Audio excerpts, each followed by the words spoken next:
Gloire au Seigneur, que Dieu soit loué. C'est votre serviteur, le pasteur Pierre Mpoyi. Nous allons parler sur notre grand thème que nous avons déjà parlé autrefois, déprogrammer les œuvres des ténèbres dans ma vie. Et aujourd'hui, nous avons un sous-thème que nous allons partager ensemble, parler du Seigneur et que Dieu nous aide. Prions. Seigneur, merci pour ta grâce. Merci pour ton amour et ta miséricorde. C'est poussé par l'Esprit de Dieu que les hommes ont parlé de la part de Dieu. Seigneur, accepte que nous puissions parler de ta part, parce que c'est toi qui connais, qui sonde les reins, le cœur, qui connais nos pensées et qui connais le désir de chacun de nous. Seigneur, envoie-nous une portion qui nous suffit, une portion de ta parole qui nous convient. Au nom de Jésus-Christ, Amen. Nous allons lire la parole de Dieu pour que nous puissions nous partager sur notre thème, sous-thème. Or, le Fils de Dieu est apparu pour détruire les œuvres du diable. C'est le sous-thème que nous allons parler, nous partager en ce moment, en ce laps de temps que le Seigneur nous a donné. C'est pourquoi ça nous pousse à lire un passage biblique dans la première épître de Jean, au chapitre 3, verset 7 jusqu'au verset 9. Je dis épître de Jean, première épître de Jean, chapitre 3, verset 7 à 9. Nous lisons au nom de Jésus-Christ.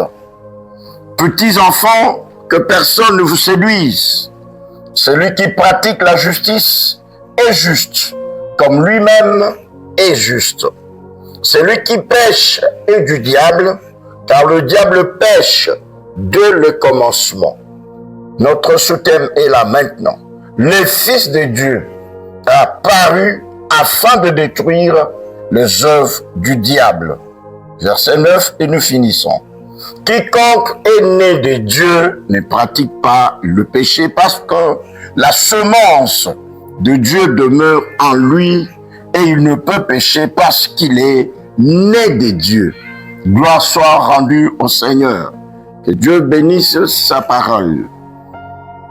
Chers frères et sœurs, dans le Nouveau Testament, Dieu a accompli la totalité de ses promesses en envoyant son Fils, Jésus-Christ, sur la terre. Ici, dans ce passage, dans le verset où nous avons tiré notre sous-thème, le Fils de Dieu apparu afin de détruire les œuvres du diable. Nous voulons parler, comprendre ce mot ou ce terme, Fils de Dieu. C'est très important. Parce qu'on nous parle de Fils de Dieu qui est apparu pour détruire les œuvres du diable. C'est qui Fils de Dieu? Parce que quand on parle de Fils de Dieu, selon les Juifs qui connaissent très bien ce terme et qui l'utilisent souvent, et qui voulaient même le tuer Jésus parce qu'il se disait « Je suis le Fils de Dieu ». Fils de Dieu. Selon les Hébreux, dans le terme hébraïque, Fils de Dieu veut dire égal à Dieu. Quand on dit le Fils de Dieu est venu, c'est-à-dire c'est Dieu lui-même qui est venu pour détruire les œuvres du diable. En prenant le corps humain, on l'appelle Fils de Dieu. C'est Dieu incarné, c'est Dieu lui-même. Et dans le Nouveau Testament, Dieu a accompli la totalité de ses promesses en envoyant son Fils.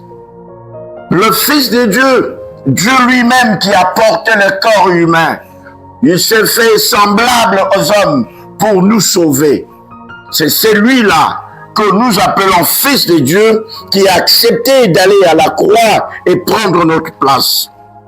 Et comme est un Dieu agissant dans son Fils, le Fils aussi agit avec son Père. C'est ce que la Bible nous dit.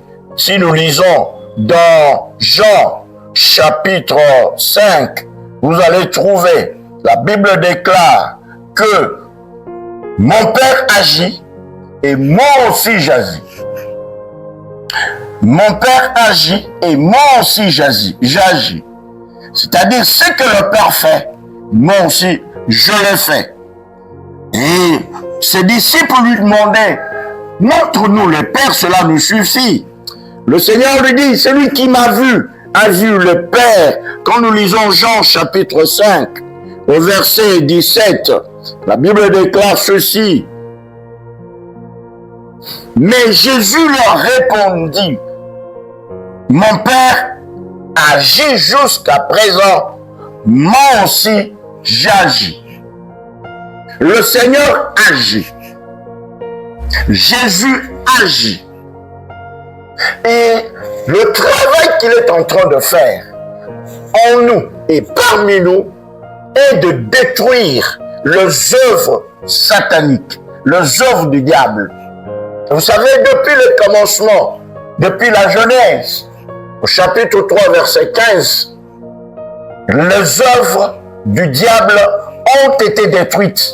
Depuis le commencement, nous pouvons appeler ça proto-évangile. L'évangile a commencé depuis Genèse, quand l'homme a péché, quand l'homme a quitté la présence de Dieu, quand l'homme avait tout perdu à cause de la désobéissance, à cause du péché.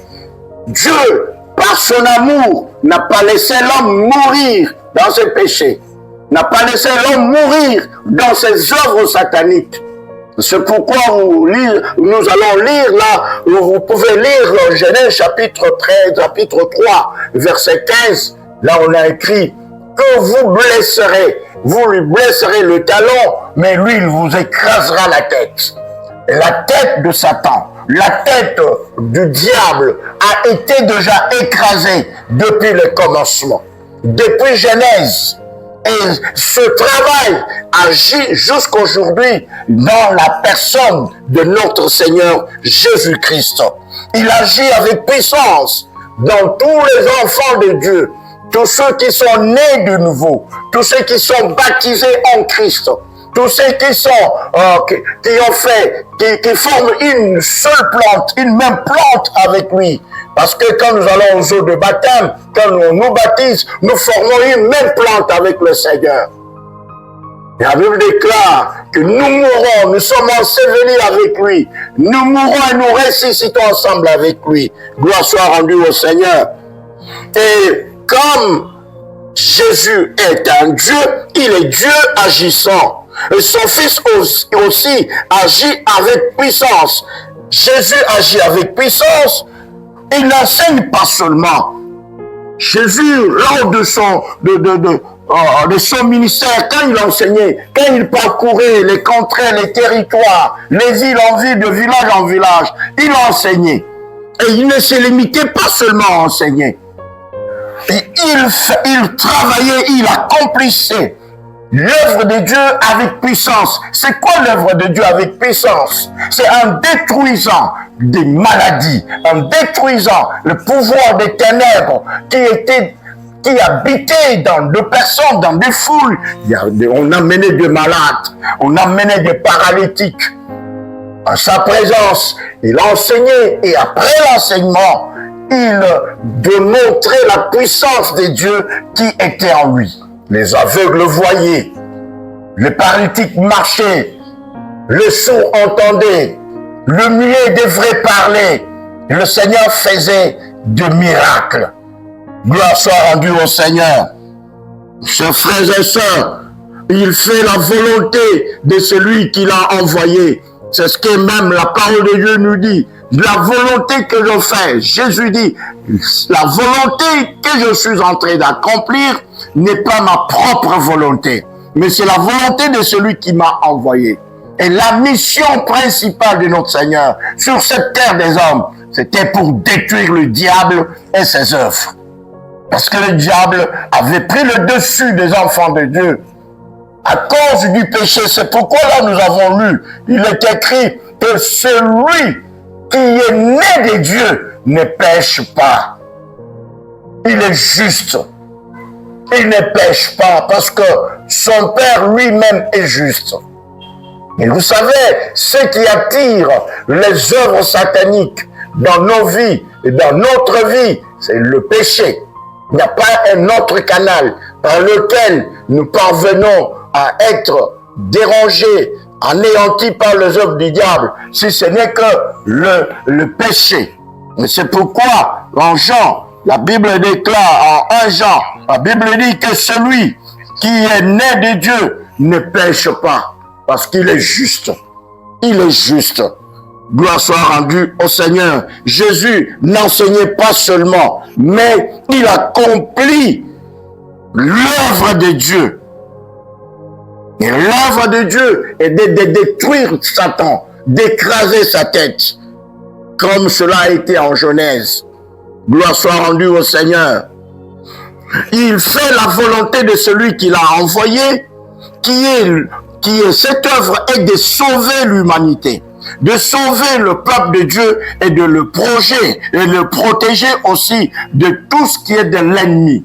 Et ce sont ceux que Dieu a choisis, comme toi et moi aujourd'hui. Le Seigneur nous a choisis pour que nous soyons sauvés et que nous soyons protégés par lui-même.